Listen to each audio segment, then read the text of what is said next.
Далай чихэн домгийг яриаш. Домгоос нэг дурсан сайхан шүү.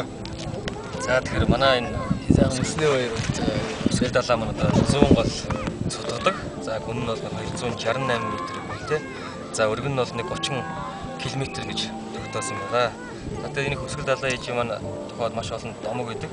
За түүний нэгээс та бүгд зөв хэлье.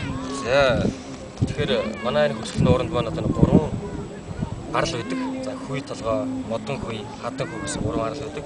За энэ хүй толгой гэсэн энэ арал нь яг домогтойгоо бол голлон холбогддог. Тэгэхээр эрт дээр нэгэн цагтаа 5 хар ямаатай тарчиг ядуу юм нэг худагтай. Тэгээд тэр худаг дээрээ үргэлж одоо ямаагаа өсөлж амь зуудаг энэ нуурын хөвгөр байдаг.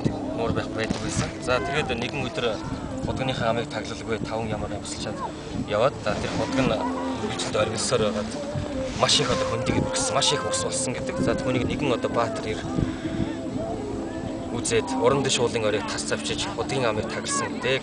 За энэхүү тэр тагласан уулыг тагласан уул нь одоо хүй толгой айлмаа. За сайхан. Том ярьж өгсөн баярлалаа.